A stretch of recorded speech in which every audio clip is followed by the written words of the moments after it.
prison officials, sex is a complicated topic.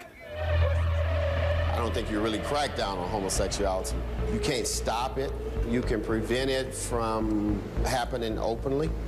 If the relationship is not causing a problem, generally we don't do anything with that. If they are not openly having sex, and I'm saying you can have a relationship that doesn't have sex involved. But Mason believes it's the lack of sex that leads to the unrest among inmates. That frustrates these dudes. It's not a man that I know from 8 to 80 right now that wakes up and don't have an erection in the morning time, because that's what happens. We're dealing with reality. So when a man wakes up, first thing comes to the man's mind, damn, I wish I was on the street. Damn, I miss my wife. But behind bars, sex can be a combustible concoction of desire, desperation, homophobia, and predatory behavior, especially at prisons as notorious as California's Pelican Bay. This is the last place they need to be sending a flamboyant homosexual, is Pelican Bay. Inmate Adolph Green was out on the Pelican Bay yard when our producer noticed him and asked for an impromptu interview. I'm flamboyant homosexual, the ones that prefer to try to fix themselves up like a girl. And we call each other girls. You understand? And some of the dudes around here, they call you girl, hey, come here, girl, and this and that. But then you have those that smile in your face and laugh at you behind your back. You walk around the track and you hear somebody call, look at that punk, that faggot. It's a bunch of disrespect day in and day out. Green told us that those who are open about their sexuality face retribution from other inmates. You have people that are undercover. You got people that are hiding in the closet, that's doing each other. But the minute they see somebody that's flamboyant, that's out, that they don't understand, then they have something against that. And to go through this here every day with a bunch of people telling you what you can and can't do, who you can live with and who you can't live with because of your sexual preference is wrong. Because half of the ones telling you not to do it are the ones that's doing it in the closet. And in this environment, sexual partners can turn into blood enemies in the blink of an eye. In here, you don't have no friends, I suppose. Because you can laugh and you can sit up and talk and play cards and dominoes and whatnot, but the minute something happens to you, they all go the other direction, leave you to die. And they got a lot of people up in here to call each other loved ones. I love you, I got love for you, you my homeboy. But the minute you do something that they don't like, they'll cut you. That's what Pelican Bay is about. But we've met many openly gay inmates who have little or no fear about being who they are. Yeah, they call me Amy. I chose that name, you know. I want to live my life as a girl. I've always felt like I was a girl. When we met Matthew Campbell, he was serving 12 years for armed robbery and assault at Kentucky State Penitentiary. But his troubles began much earlier. First time I went to jail was 15 years old. I burned the elementary school down. And it's pretty much downhill from there. And as an openly gay man, Campbell's time behind bars has had its challenges. Being gay in prison is really hard. I mean, it's hard enough to do time in here, but the fact that everybody knows that you're gay, there's constant pressure for, you know, sex. You have a lot of people here that, now that they're in prison, they resort to what they have to as far as sex. I have to say there's very few people here that are gay on the streets and gay in here as well. There's a lot of people that say they don't mess around, but then when they get you by themselves, it's like, hey man, what's up? One of the things that struck me about Matthew was how comfortable he was in his own skin. I mean, here's an openly gay inmate in a southern prison, and he didn't have any problems with it. But when we went out to the yard to try and get some B-roll of Matthew playing backgammon, it became clear that a lot of the other inmates did have a problem with him being openly gay. Come on, shorty. Some people just were avoiding him, and he was actually calling out to them. Are you scared? And it wasn't until the cameras went away and we backed off a little bit that people were willing to come up and get involved in the game with him. In spite of the hardships, Campbell told our producer that prison has played an essential role in his life. If I hadn't came to prison, I would have probably ended up dead. Now my family knows I'm gay. You know, I told all them when I came here So, you know, they all know what to expect from me now. And then, you know, it's like I told them, it's going to be a different person. But before Campbell can prosper on the outside, he'll have to learn how to deal with perhaps his greatest temptation. And it has nothing to do with his sexuality. I'm fascinated with guns. You know, I find guns fascinating. And, you know, I get a gun in my hand, it's like, you know, it's trouble. Coming up on Lock Up Raw, Prison Love. We've been together about 2 years. I'm the wife. They're not only lovers, they're loan sharks. Mostly everybody in here has some type of hustle. And later, the unique complications of a wedding behind bars. You get the ring to put on your hand. Oh my God, the best ring. Get the wedding started.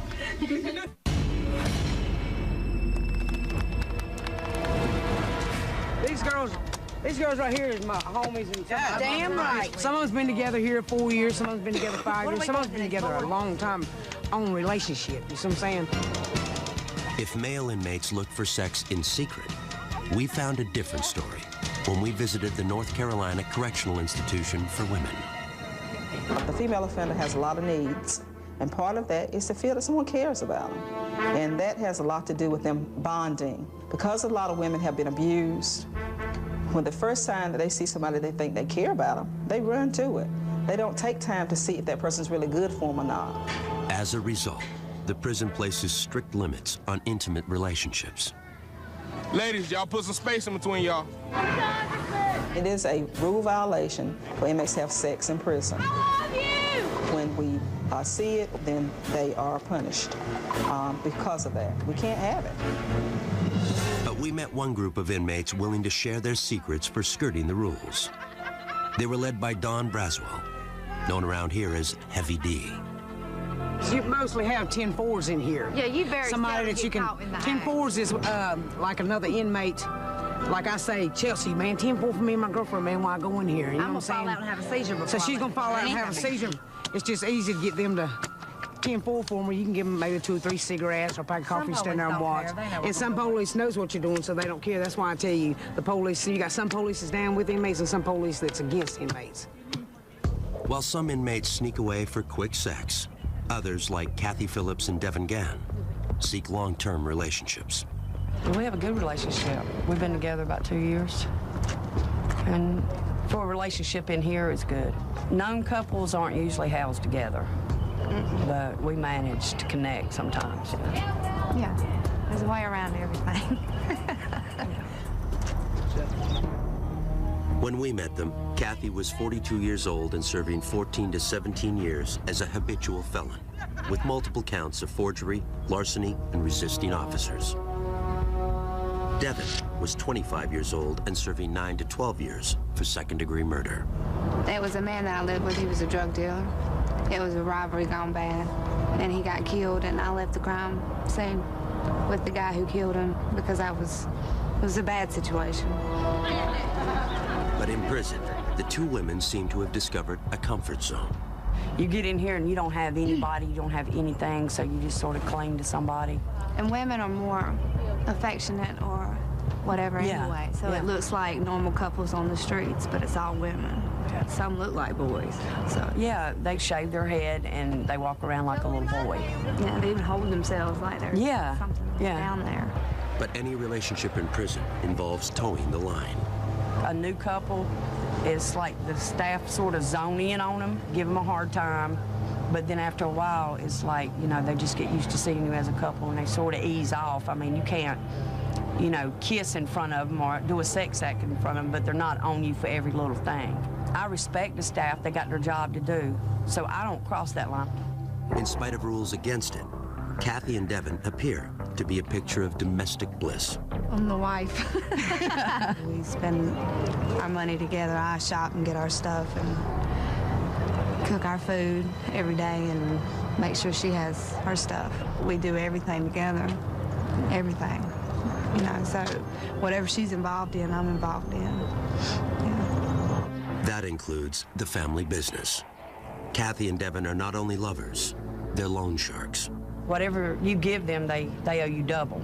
I started out with $10. Put the 10 out, poured in 20 the next week, put the 20 out, poured in 40 the next week, and I just kept doubling until I got on my feet and got stable. And it's a good hustle. Mostly everybody in here has some type of hustle because, I mean, a lot of people don't have help from home. And you have to survive in here. Prison's not free. They give you 3 meals a day and a bar of steak soap, and that's about it. All your hygiene, your food, if you don't want to eat what's in the dining room, you pay for it. And if you don't have anybody on the outside sending you money, the only jobs here you can make money off of is probably 40 cents a day. 40 cents a day will never support you. So people do all kinds of stuff to make hustles. They don't have somebody on the outside, but there's all kinds of hustles. And loan sharking is one of them. But the loan shark lovers insist they never use muscle to extract payment. If somebody doesn't pay me, I generally just, I mark it up as a loss. I just don't deal with them no more. I tell my friends that loan shark, don't deal with them. You got some people in here that'll bust them in the head with a lock or something. I ain't down with that. Devin told us that she used to run an even riskier business. Before her, I had my own hustle that was pretty much staff related. Yeah. I would find weak staff, whoever I found in here, because they obviously can't find somebody on the streets to get hooked up with. And then I would play them to get some money. And then what? I'd continue to get money. Then she'd have them fired. Devin believes that the officers she seduced deserved their punishment. I have no remorse when it comes to that. I feel as though it's some type of perverted injustice. When you come in here and you think you can get a free lick off of an inmate and you have access to the free world. Yeah. I've gotten a lot of money that way. Yeah. But I've kind of cut that out in this relationship. Yeah. I'm retired. As close as Kathy and Devin were, they told us they have no illusions about a future together. We take it day by day. Yeah. There's no promises of forever or nothing like that. We're very realistic in our relationship. There's a lot of dreams and wishes, but we know that those aren't realistic. You know, We'll just enjoy today. Yeah.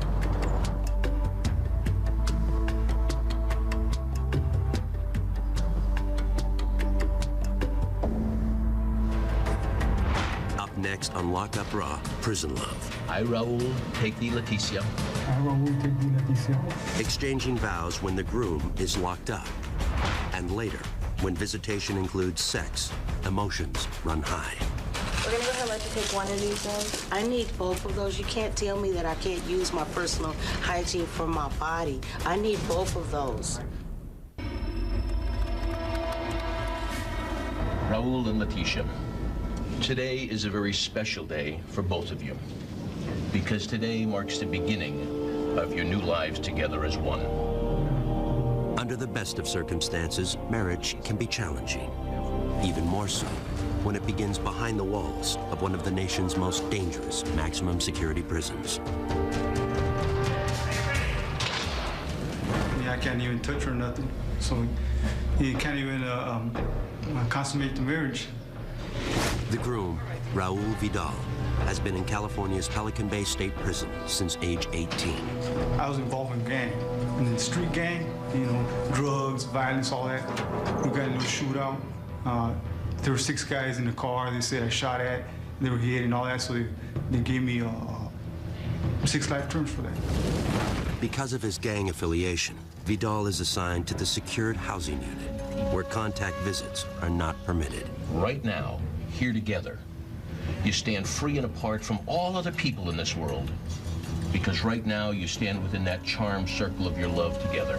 Vidal and his bride, Leticia Jaime, were childhood friends and had reconnected 5 years earlier. Though it's unlikely Vidal will ever be free, Leticia agreed to marry him anyway. Her son, Ruben, stood in as best man.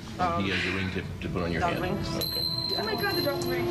Get the wedding ring. She seen me, the person inside, that I'm a human being. She opened up her house, her heart. She gave me her family. I, Raul, take thee, Leticia. I, Raul, take thee, Leticia. To be my wedded wife. To be my wedded wife. To have and to hold from this day forward. To have and to hold to this day forward. I'm the black sheep of my family. I'm the only one that ever been to prison. I, Leticia, take the Raul To be my wedded husband. to be my wedded husband, To have and to hold from this day forward. to have and to hold for this day forward. I just been thinking about the sacrifice she made, you know, how much she loves me to do something like that. As you take this ring and place it on her hand, Raul, will you repeat after me? I give you this ring. I give you this ring. As a symbol and commitment in marriage. She knows that the possibility of getting out are slim to none. And she accepted that. This is the first day of the rest of your lives together. And we would all hope that tomorrow would be even happier. You may kiss your lovely bride. Though there will be no reception or first dance for this couple, the odds aren't totally against them. According to one study, unions in which one partner is incarcerated are less likely to end in divorce than a conventional marriage. But it gives me the hope, it gives me to feel love. Well, she's just a friend, I'm a friend, and you know, we just got married, so to show love for each other.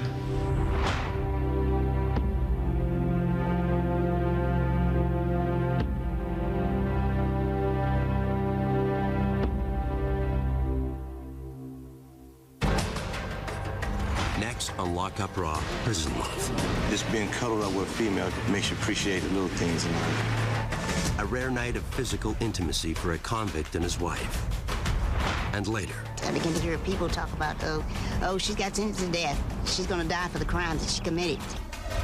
identical twins divided by death row.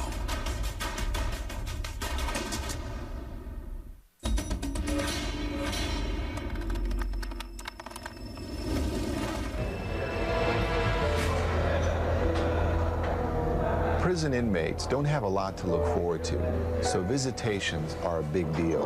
For some of these inmates, you know, they haven't seen a child or a wife or a parent in years, so it's a very dramatic time when they come to visit them. And in lockup, these visitations have provided some of the most compelling moments in the series. And few visitations provide as much drama as conjugal visits, when an inmate is allowed an overnight stay with his spouse. Makes you appreciate the little things in life. When we met Ron Golden at California's Kern Valley State Prison, he was serving a 22-year sentence for armed robbery and assaults on correctional staff. He claimed that his recent marriage to a childhood friend helped turn him around. Before I was married, I was always in a lot of fist fights and riots or whatever, in and out of hole. Golden's improved behavior earned him the right to a 46-hour conjugal visit with his wife in one of the prison's family cottages. But before the visit begins, Hope Golden must pass through security. Do you have your ID? It's in here. Right. Can you get it for me? It's inside in an envelope. Where can I get it from? Okay. When Ron's wife, Hope, showed up, we thought we'd just get shots of her being processed, coming through the metal detector, opening her bag, getting shots of her and the CO there going through her things. Then it turned into a bit of a scene. Okay, baby oils can't go in either. That wasn't on the list. It's a lubricant. Like, this isn't factory sealed, it can't go in. Everything has to be factory sealed. And this is not in a clear bottle, and it's unopened, and it contains alcohol in it. Everything that is made like that has alcohol in it. Anything that contains alcohol, it specifies in the rules. Everything just about has alcohol in it. It appeared that some of the things that she was bringing in were not allowed, and Hope was not very happy about that. So as things were being pulled out of her bag, Hope started to get a little angry. We're gonna go ahead and let you take one of these in. I need both of those. You can't tell me that I can't use my personal hygiene for my body. I need both of those. Okay, I just talked to my supervisor, and she said... Could I speak with her, please? Because you guys are going a little bit to the extreme. Okay, I'm just letting you know the department's policy. And I'm asking you for some advice. You're asking me to come in here without any type of lotion or oil for my skin. I'm a woman. You guys are really going to the extreme right now. No products with alcohol are allowed. You need to abide by our policies, ma'am. After coming dangerously close to being denied her visit, Hope is allowed to proceed to the prison's gated conjugal unit. There's good things and bad things that you have to go through to get here. Hope Hope says the difficulties of a prison visit are worth it. I knew who he was before I started coming to see him at the prison, and I liked him then because we were friends first. And that's what made us bond as lovers even better. And it was special because we didn't make love till we got married. And that's something that I never did before. So I was happy about that too. What are you guys gonna do for 2 days? Well, we're gonna have fun. We're gonna probably do a lot of exercise, jumping jacks and stuff. Liar. Golden is finally escorted across the prison yard to the Family Visitation Center. His long-awaited reunion with his wife is just moments away. I'm feeling marvelous, extremely excited.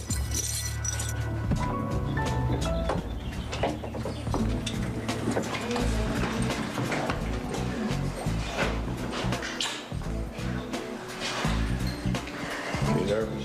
Mm-hmm. I know this. We ain't used to this. You know, sometimes when a camera is in the room, people are not going to act naturally.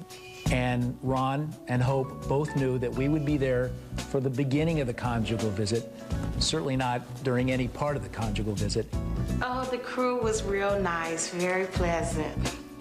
But as I stood to the back of the room to get kind of a wide shot, I could hear them talking, saying, "Is he gone yet? Is he gone yet?" They just wanted me out. But visitation is also bittersweet. Our crew saw how much so at Indiana State Prison when the family of inmate Jerry Bonds arrived for their first visit in months. To be honest, I grew up with a two-parent, middle-class home. You know, my brother and, you know, my older brother, and they all graduated from college. You know, I just happened to just go down a wrong road with selling drugs and ripping around in the streets. Bonds is serving 85 years for robbing a liquor store and killing the owner. I had two daughters at the time, and my girlfriend at the time, she was pregnant with my son, so she was too much pregnant when I got locked up. That child, Bonds' son Eddie, was 8 when we shot at Indiana. Even though he had never lived with his father, Eddie was missing him nonetheless. He actually shot a person, and he didn't mean to, but when I see him again, I'm like,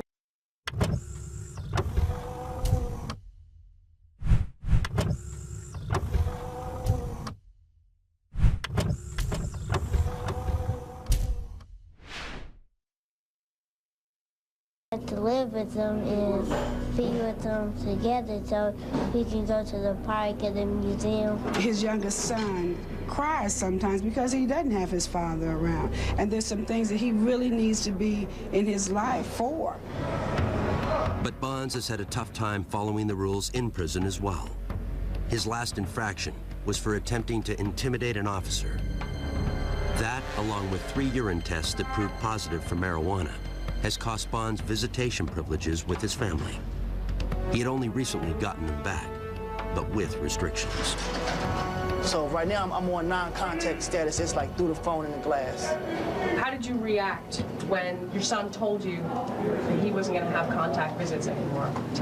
Well, I was upset at first, and I even threatened him to not even bring his kids up here, you know. And I was very upset with him. Matter of fact, I was so upset with him I couldn't think straight. Bonds acknowledged that his actions, both in and out of prison, don't set the best example for his children. And it's like, how can I tell you guys to be good and do good in school and stay out of trouble, and every time you come and see me, I'm on restriction from visits, or I can't have visits because I'm in trouble. And they're like, well, you're kind of a hypocrite, Dad. You know, you're telling me to be good, but you're not being good. Our crew caught up with Bonds shortly before his first visit with his children and parents in months.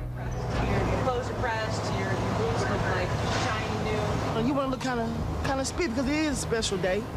You know, because your family do come, they came from so far. It puts a smile on their face and see, okay, you are doing okay. You know, because they worry about me in here. But first, Bonds would need to pass pre-visitation security measures, starting with his freshly pressed clothes. All right, do me a favor, go ahead and completely disrobe. Despite the fact that he will not have physical contact, Bonds, like every other Indiana inmate, is strip searched prior to visitation. All right, this time open your mouth, please. Put your fingers in, spread the cheeks apart. Upper lip up, please. Lower lip down. You look inside your nose, please. Authorities must ensure that inmates are not attempting to pass contraband to the outside. Turn back around, squat, cough. All right, go ahead and get dressed. Meanwhile, the Bonds family has to pass through security as well. And even though it was nearly a 3-hour drive to get here, Jerry Bond Sr. feels it's worth it. When a person is down, you really have to be there for them, you know? So what we try to relay back to Jerry is that we hope you get out of here sometime soon. And then when you do get out, you know, to pick up where you left off and show these kids that they're not just coming up here for, you know, nothing at all. I'm just anxious, man. I want to see him so bad. I wish I could touch him and hug him, but I guess this is better than nothing. Finally, the waiting is over. What's up, man? What's up? How y'all doing? Y'all looking cute. Thank you. Look up, let me see you. Let me get a smile, man. I ain't seen you in a while. How you doing in school? Which grade you going to, Eddie? Well, the hardest part is like seeing him behind the glass and he's in here and stuff. So I really want him to get out. When his kids can't hug him, like I told him, he's hurting his kids. You know, I can stand the hurt, but sometimes kids can't. What's wrong with Granddaddy? Let me speak to him. Hold on.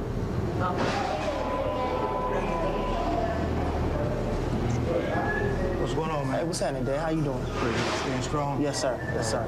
Hey, thanks for bringing him up for me, Dad, man. Well, I want to let him know that we love him no matter what, but make it easier on us when we come up here. We're in here with you. Don't make it to where we are locked up, being locked up. You know what I'm saying?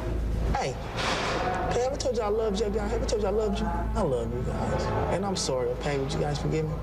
Limited to only 30 minutes, the visit hardly seems to have begun when it's time to leave. I love you. Y'all be good. Bye-bye. All right, stay strong. Yes, sir. I'm praying, hoping that this is the last time they had to come up here like this and see me behind the glass, because it's not a good feeling. Not a good feeling. I just feel about when I don't see him anymore, I get sad, and when I see him, I get happy. I want him to be here, and then I don't want him to be here. I want him to like learn his lesson while he's here, so that when he comes home, he knows right from wrong and know what to do and know what not to do. As a mother, I'd like to just touch him and are you okay? I want to give him a hug. And I haven't been able to do that, but I know one day I will. Coming up on Lockup Raw, Prison Love. I love him to death. I'd do anything for Brad, anything, short of killing somebody again. The family bonds that lead to murder, and later. One of the first things that I noticed was something that I never thought that I'd seen a million years on a prison yard. And that's all of the cats. When inmates adopt. Especially when they're little babies and you can raise them up, pet them, you feed them, you watch them grow, and that's your cat.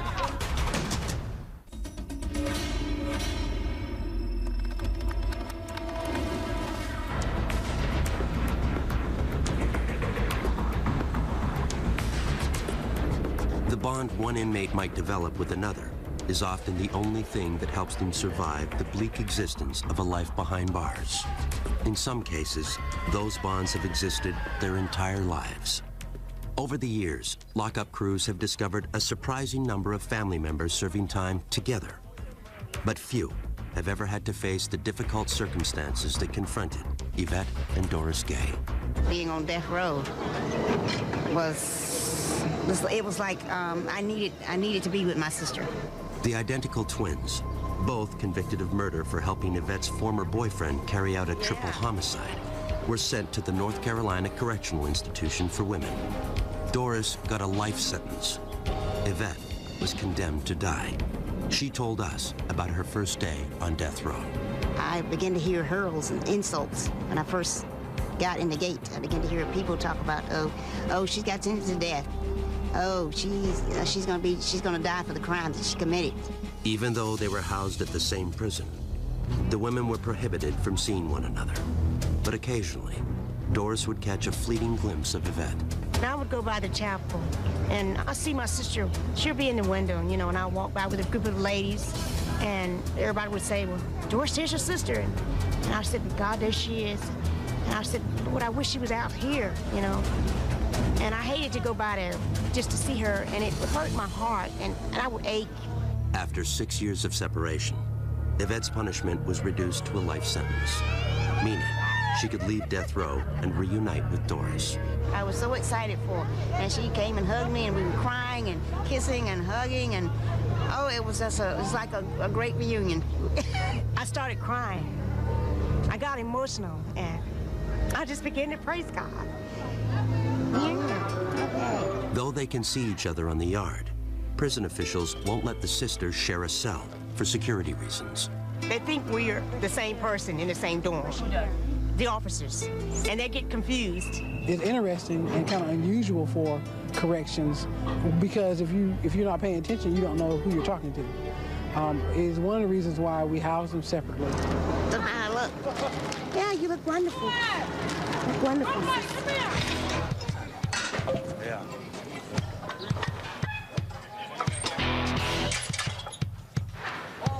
That's my only brother. We're really close, we're really tight.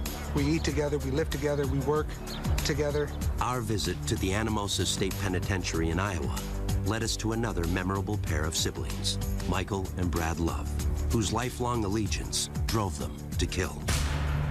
Growing up, I wanted to be him. You know, he's almost 4 years older than me, you know, and I see him running around drinking and breaking into stuff and doing whatever he's doing, and I'm like, I'm gonna be like him. That's my big brother, that's my idol. And so, you know, I kind of followed in the same footsteps. But as the Love brothers revealed to our crew, those footsteps led down a bloody path that ended at a holiday party in their trailer park. It was Christmas night, 1992. Me and my brother went to a party with what we thought were friends, but they tried to rob us to take the liquor that we had brought. And they just started beating me up. There was like 4 of them. They hurt Brad. I couldn't let him get away with that. They threatened his life, and I couldn't handle that. So we left, went to my trailer. I got a shotgun, my brother got a knife, and a machete, and we went back out there and did what we did. I remember Mike standing there, and he had the gun pointed up at the door of the trailer. And one of the dudes looked out the window, and he was like, F you, or whatever he said, and boom, then he shot. So I shot 3 people, he cut up 2. We were both charged with first-degree murder, which carries a life sentence in Iowa. And that's it. Life means you don't ever get out. But Michael wasn't prepared to see his brother suffer that fate. Brad didn't kill anybody. I'm the one that shot and killed the guy. So I didn't think it fair for him to spend the rest of his life in prison. They come to me and say if I pled guilty to first-degree murder, they would plea bargain him down to a lesser time. So he plea bargained down to 125 years, which to me that's still excessive, but it's better than a life sentence.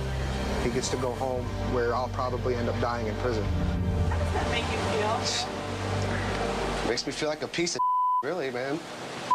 You're my only brother, and because of something we did, and we did it together, and you know, he takes responsibility for his own actions. I don't know, man, it makes me feel like I'm that tall because I let it happen. I think in my mind that he's here because of me, so I carry that guilt around every day. He was 18, he turned 18 in county jail. He had a whole life ahead of him. He could have been a pro football player or a rock star, whatever he wanted to be.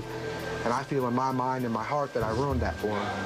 And there's no way to explain how much guilt I carry around.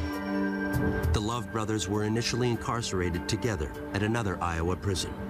But once again, Brad followed Michael, and the result was more violence. The last fight that we got into, this guy told on my brother for smoking weed. Mike told me, he said, here, I'm gonna go beat him up. He's like, I want you to shoot jiggers, watch out for us. I said, all right. So I was standing outside the cell, and Mike goes in there, and I don't know what made me do it, but I look in the window, and it was only supposed to be one dude in there, but there was 2 guys, and they was trying to get on Mike. And I was like, no, you know, that ain't gonna happen. So I ran in there, and I grabbed the other dude, and beat him up pretty bad. And then they shipped me out, and then that was it. Man, it sucked. Brad was transferred to Anamosa, only to find a long-lost relative was already doing his own time there. My father was in here messing with kids, and, you know, I ain't cool with that. And he tried talking to me, but I told him, I said, dude, I just can't, I ain't got no respect for you for what you did. I hate that. That's the worst crime that you can do, including the crime that I did of murder. I think that's worse. In 2003, their father died of a heart attack while still incarcerated. When their mother became ill, authorities approved Michael's request to be moved closer to her home, which reunited the brothers at Anamosa. It's just excited to see him again, man. It was, you know, it's my brother. Can't ask for a better to hang out with. The Love brothers may have found their place, but as we learned, their bond has yet to face its ultimate test. I'll never see him again. Once he gets out of prison, that's it. I'll never be able to visit my brother again because of Iowa law. Anybody on paper or parole can never visit anybody while they're incarcerated. Yvette and Doris Gay know all about that. Since our visit to the North Carolina Correctional Institution for Women, Doris has been paroled. The soonest she will be allowed to visit Yvette is in 2012, when her probation expires. Brad and Michael Love have more time. Brad is currently eligible, but has not yet made parole. So we're going to spend as many years together here as we can. I love him to death. I'd do anything for Brad, anything, short of killing somebody again. Coming up on Lock Up Raw, Prison Love. These cats is their kids. And you mess with one of the cats, I mean, these cats is their family. That's all they've got. The special bond between prisoner and pet. It's like anything, treat with love and respect, it'll treat you with love and respect back.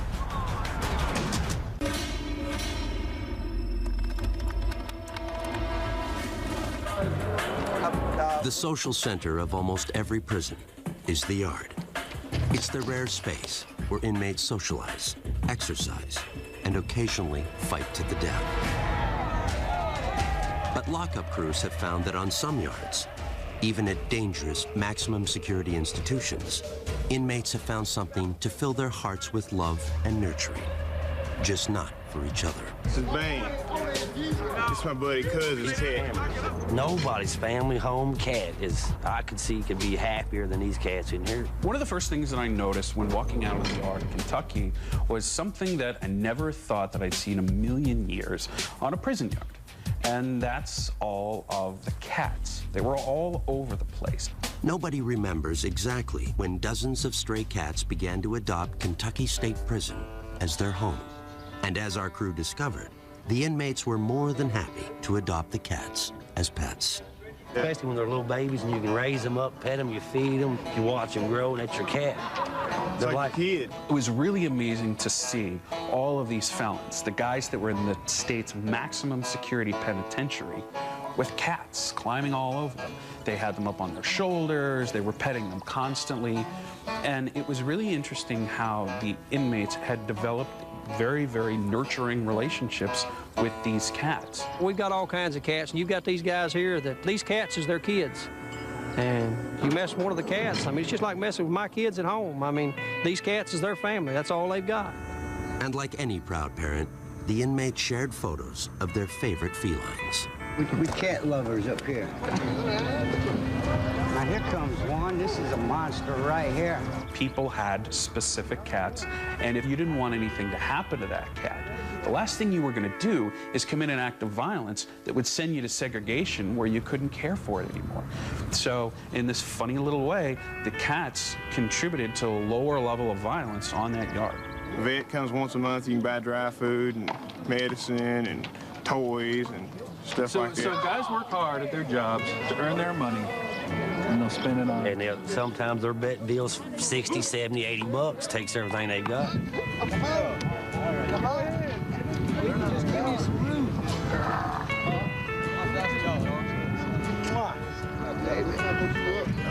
Red, I wish you cats would get together and get rid of some of these rats we got running around this yard. Don't like rats, man. Yeah. The people rats. Now, you leave the little bitty mice alone. We found an even more unlikely bond at California State Prison, Corcoran. It's like anything, treat with love and respect, it'll treat you with love and respect back. We were just kind of out on the yard shooting, and I looked over and I saw these guys petting something. And at first I thought it was like a kitten, and it ended up it was a gopher that they had tamed. We shampoo them, give them little baths, bring the dirt mites in and play with them and let them run around ourselves, feed them apples, lettuce, take care of them, and they're good little pets. It's like the best companion I've ever had. A lot of the guys that we ran into have probably never had anybody, to love, or anything or anybody to love them. And, when you run into somebody who is, adopted a gopher and it gives him some sort of outlet for affection, it's got to be a good thing. But we found a very different case of inmate-creature bonding inside California's San Quentin State Prison. Mike Miller is my real name, and the staff here call me the Birdman of San Quentin. The first day I got here at San Quentin, the birds seemed to have flocked to me for some reason. And I don't know, they probably think I'm the Birdman of Alcatraz. Maybe they're mistaken because he has a shaped head too. Miller was serving an 8-year sentence for burglary when he proudly showed us his cell, a virtual shrine to his winged friends. And ever since I've been here, the birds just come up to me like they know me. I got them landing on my shoulders and my hands and, different kinds of birds, not just pigeons, but I got the, the different kinds of blackbirds like the finch and the redwing landing on me. I think the birds is a good way of releasing a lot of tension and anger. And before I got arrested, my girlfriend used to chase the birds away. She didn't want me around, and so when now I'm in here, I have a chance to mingle with the birds. And basically, that's about the only friends I got, but birds. I can't trust anybody else.